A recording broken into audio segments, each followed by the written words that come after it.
ಎಲ್ರಿಗೂ ನಮಸ್ಕಾರ. ನೇಷಾ ಕ್ರಿಯೇಷನ್ಗೆ ಸ್ವಾಗತ. ಇವತ್ತಿನ ರೆಸಿಪಿ ಬಾಳೆ ದಿಂಡಿನ ನೀರು ದೋಸೆ. ತುಂಬ ರುಚಿಯಾಗಿರುತ್ತೆ ಮತ್ತು ಆರೋಗ್ಯಕ್ಕೂ ಕೂಡ ತುಂಬ ಒಳ್ಳೆಯದು. ಕಿಡ್ನಿ ಸ್ಟೋನ್ ಇರೋರಿಗೆಲ್ಲ ಬಾಳೆ ದಿಂಡಿನ ರೆಸಿಪಿಗಳು ತುಂಬ ಉಪಯೋಗ. ಇವಾಗ ಸಾಫ್ಟಾಗಿರುವಂತಹ ಬಾಳೆ ದಿಂಡಿನ ನೀರು ದೋಸೆನ ಯಾವ ರೀತಿ ಮಾಡೋದು ಅಂತ ನೋಡೋಣ. ನಾನಿಲ್ಲಿ ರಾತ್ರಿಯೇ ಈ ಲೋಟದ ಅಳತೆಯಲ್ಲಿ 2 ಲೋಟ ಅಕ್ಕಿನ ನೆನೆಸಿಟ್ಟಿದ್ದೆ. ನೀಟಾಗಿ 3ರಿಂದ 4 ಸಲ ವಾಶ್ ಮಾಡಿ ನೈಟ್ ಪೂರ್ತಿ ನೆನೆಸಿಟ್ಟಿದ್ದೀನಿ. ನೋಡಿ, ಬಾಳೆ ದಿಂಡು ಮೇಲ್ಗಡೆ ಇರೋದೆಲ್ಲ ತೆಗೆದು ಹಾಕಿ ಈ ಥರ ಒಳಗಡೆ ವೈಟ್ ಕಲರ್ ತಿರುಳು ಮಾತ್ರ ತಗೋಬೇಕಾಗುತ್ತೆ. ಈ ಥರ ಸಣ್ಣ ಸಣ್ಣದಾಗಿ ಹಚ್ಕೊಂಡು ಅದ್ರಲ್ಲಿ ಬರುವಂತಹ ಈ ಥರ ನಾರುಗಳನ್ನ ತೆಗೆದು ಸಣ್ಣದಾಗಿ ಹಚ್ಚಿ ನೀರಲ್ಲಿ ನೆನೆಸಿಟ್ಕೊಳ್ಳಿ. ನೀರಲ್ಲಿ ನೆನೆಸಿಡೋದು ಅದು ಕಟ್ ಮಾಡಿದ್ದಾಗ ಹಾಗೆ ಇಟ್ಟರೆ ಕಪ್ಪಾಗುತ್ತೆ ಅನ್ನೋದೊಂದೇ ರೀಸನ್ಗೋಸ್ಕರ ನೀರಲ್ಲಿ ಹಾಕಿ ನೆನೆಸಿಟ್ಕೋಬೇಕು. ಎಲ್ಲ ಬಾಳೆ ದಿಂಡನ್ನು ಸಹ ಅದೇ ಥರ ನಾರನ್ನ ತೆಗೆದು ಸಣ್ಣ ಸಣ್ಣದಾಗಿ ಕಟ್ ಮಾಡಿ ನೀರೊಳಗೆ ಹಾಕ್ಕೊಳ್ಳಿ.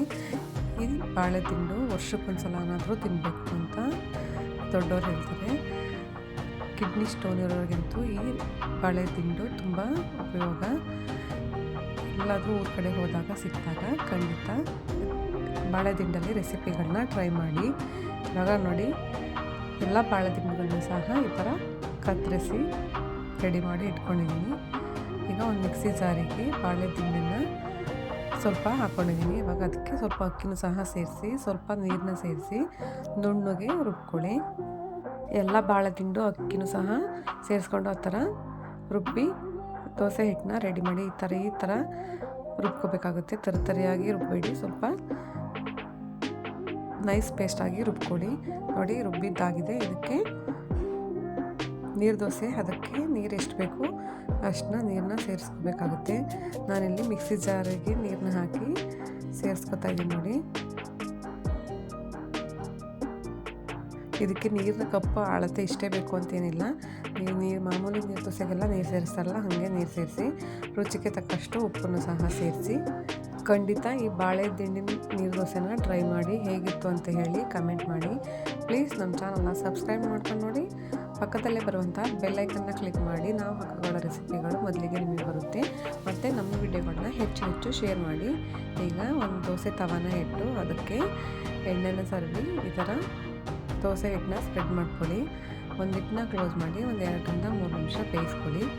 ನೋಡಿ, ಸಾಫ್ಟಾಗಿರುವಂತಹ ಬಾಳೆ ದಿಂಡಿನ ನೀರು ದೋಸೆ ರೆಡಿಯಾಗಿದೆ.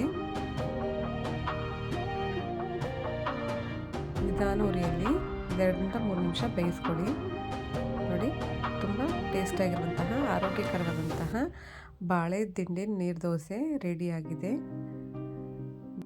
ಆರೋಗ್ಯಕರವಾದಂತಹ ಬಾಳೆ ದಿಂಡಿನ ನೀರು ದೋಸೆ ರೆಡಿಯಾಗಿದೆ. ಚಟ್ನಿ, ಸಾಗು ಯಾವುದ್ರ ಜೊತೆ ಬೇಕಾದರೂ ಸರ್ವ್ ಮಾಡ್ಕೋಬೋದು.